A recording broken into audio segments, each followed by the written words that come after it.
Hey there! So I previously made a video on my favorite TV shows like Game of Thrones and Sherlock and all that kind of stuff, but I completely left out animes and like Korean dramas and stuff, which I mean kind of makes sense because they're completely different things and you can't really compare them, but it's not really fair to discriminate, so I thought I should take some time today and talk about my favorite animes. At the moment I'm not like super into anime anymore, like my excessive anime watching time has been over for a while, but I mean they're still really cool and some do mean a lot to me, so let's get started. So number one, which I do think is my favorite of them all and probably everyone's favorite, and it's also the first one I ever watched I think, is Death Note. I mean, like, how can you not love it? Airplane, please go away. In the like really rare case you haven't seen it, it's about this guy, like Yagami. He finds a Death Note which previously belonged to a Shinigami, which is a death god, and he learns that if he writes a person's name in a Death Note, the person will die. So he's like, oh, I'll become a god of a new world, call me Kira, and yeah, he just like goes mad a little, and then there's this cool detective who tries to find him and stop him, and yeah, it's fun. What I like about the show is that you can't really pick a favorite. Like, both characters are really cool and there's not really a villain and there's no like good and bad, but like secretly I'm definitely Team L. And it's just like super interesting to watch because they're so smart. I love smart people. So let's move on to the next anime, which is Elfen Lied. I really don't know if that's the English name because it sounds really German to me. Elfen Lied, anyway, so good. It's a really short anime too, just like Death Note. If you want something to cry about, just watch that anime. Like, it was just so sad. It's about this girl, Lucy. She's a Diclonius, which means she has like invisible arms which she can use to kill people basically, and they like keep her captive and do like mean experiments on her, and she escapes, and then for like some reason she becomes schizophrenic. So like one side of her is like this evil killing machine and the other side is like this 4-year-old girl somehow, and then she moves in with this guy who finds her on the beach naked. It's a really good story.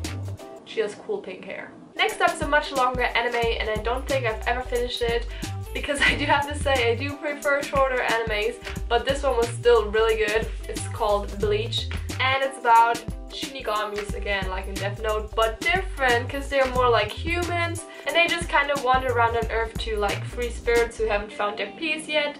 So like ghosts actually. So they just send away the good ones and then they kind of fight the evil ones. Yeah, it's just a bunch of awesome characters and they have cool swords and they fight and it's fun. There's complicated storylines and stuff and it's really long, but it's really good. Like, they have so many cool characters. The next anime on my list is called Death Parade, a shorter one again, which is basically just about afterlife. I don't know, I think it's really funny. Like, so it's just this barkeeper and then there's always two people coming in who just died and then they have to play a game, which is a little cruel usually, but like based on how they act during the game he decides whether to send them to hell or to heaven. I was gonna pull up the opening because it's really funny, but I think YouTube just died. There's like this monkey. What's happening here? I mean, it's not like a really realistic way of seeing the afterlife, but it's cool and also really sad. I cried so much at the end, so yeah. It's just something that makes you like think.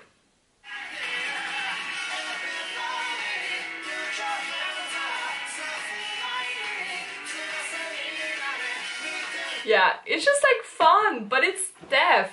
And the last anime on my list is Fairy Tail, just because I love magicians and stuff like that. It's so cool. I mean, the story is really simple. It's just a bunch of magicians and they all have their different magic powers and then they just go on adventures together, and it's just all about friendship and stuff like that. It's just a feel-good show and it makes you want to go on adventures as well, but without magic powers it's just half the fun. But yeah, just again, some really cool characters. It's a really creative show as well. It has awesome scenes and it's just like the feeling it gives you. I think like when it comes to TV shows, it's not about how awesome they're made. It's just like when you think back at it and you remember it, it's like, what did you feel while watching it? It's the same with books. Like, some books I don't even remember the story anymore, but I remember the feeling when I read the books, and that's when I know it was a really good book, you know? Kind of. My hands are like so tan. Like, I just got back from France and look at this. It's like yellow, orange, brown-ish. So yeah, these are my favorite animes. Please tell me in the comments about your favorite animes and suggest me some good ones to watch. But yeah, I hope to see you soon. Subscribe if you haven't yet, and you can follow my Instagram. Gosh, I don't usually do that. That sounds so weird. But still, yeah, goodbye.